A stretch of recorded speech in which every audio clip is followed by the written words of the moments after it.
I am reading 1 Kings chapter 19 about the prophet's flight, the flight of the prophet Elijah from Jezebel.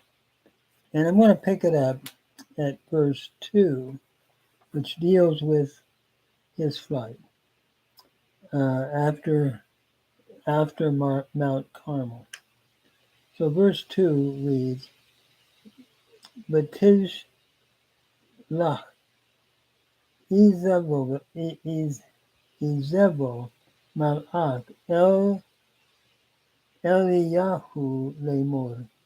Then Jezebel sent a messenger unto Elijah, saying, Ko ya Ashur la Asur ya Asun, Elohim, B'cho Yosifun ki ha'et mahar asim et nafshecha kenefesh ha'had mehem. And so she sent a messenger unto Elijah, saying, So let the gods do to me, and more also, if I make not your life as the life of one of these tomorrow about this time. Verse 3. Vayar Vayakam Vayelek el nafsho Vayavo Beer-Sheba asher lihuda Vayanach et Na'arosham. That is, and when he saw that, he arose and went for his life, and came unto Beer-Sheba, which belongs to Judah, and he left his servant there. As we read about Elijah, notice he fled for his life. After the contest on Mount Carmel, Elijah had entered the city of Jezreel full of exhilaration over the day's event and the future for the northern kingdom.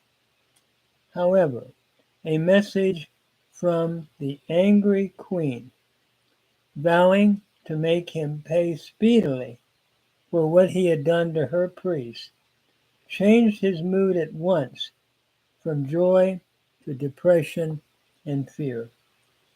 Why did she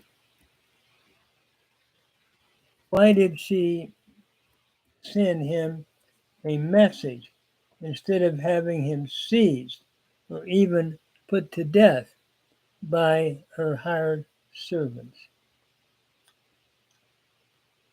Probably either she did not trust the temper of the common people, or else she had no such power and conceivably had been told by Ahab to control herself and to do no physical harm to the servant of the Lord. We may speculate concerning this, and that she did the next thing she thought best, and that is to give him such a fear as to send him hiding, perhaps permanently. The threat produced the intended effect, for Elijah's face suddenly failed him.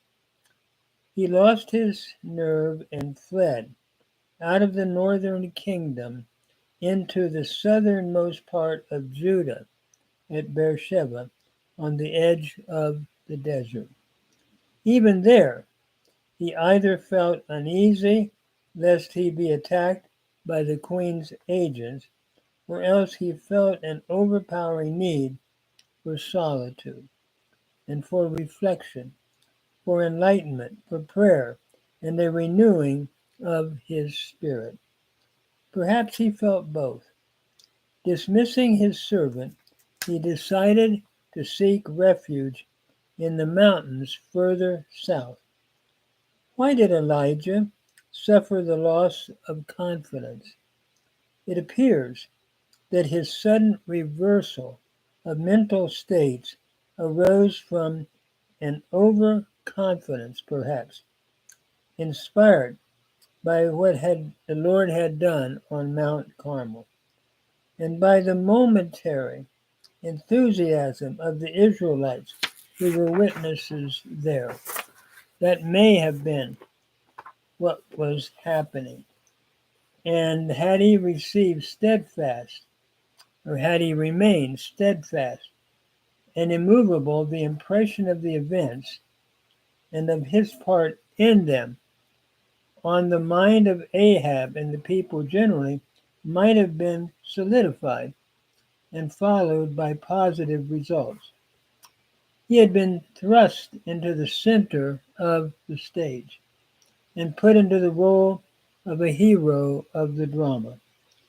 Then, when the curtain had gone down and the applause had died out, he had been left to himself in the morning light of the next day with Jezebel's message at hand and no visible support against the danger that was implicit. The prophet could not face the future with a martyr's spirit of acceptance at this point of whatever God might bring, and so he fled to go unto Beer-Sheba. Elijah then is now at Mount Horeb, and this is in 19 verses 4 to 18. So verse 4 reads, V'hu halak b'midbar derek yom. And he himself went a day's journey, vayavo vayeshev tachat rotem achat. And he came and sat under a broom tree, vayishlach et nafsho, and he requested or asked of his soul that he might die, lamut. Vayomer, Rav ata Adonai, kach nafshi. It is enough, O Lord, take my life. Take my life away, or take away my life. Ki lo tov anochi me avotai. For I am not better than my fathers. And so notice he now is in a depression. He went and sat under a broom tree. Elijah went on then from Beer-Sheba a day's journey into the desert, and there rested under a broom tree. The broom bush is a common desert shrub or bush which grows up to 10 or 12 feet and casts a shade for a man to sit under it. And notice he says, take away my life. In serious depression there, Elijah asked God to take his life. He realizes that he is going to die someday like his fathers. So why not now, seems to be his reasoning. And then notice an angel of the Lord touched him. So as we move to verse 5, it reads, Vayishkav Vayishan. He lay down and he slept under a broom tree, Tachat Rotem Achad, Vehine, and behold, Zeh Malach Nogea Bo, and behold, an angel touched him. Vayomer lo kum acho, and he said to him, arise and eat. Notice here, Elijah's great God, gracious God, did not lose sight of his runaway servant, but watched over him and miraculously ministered to his needs. The angel here is called the angel of the Lord in verse 7.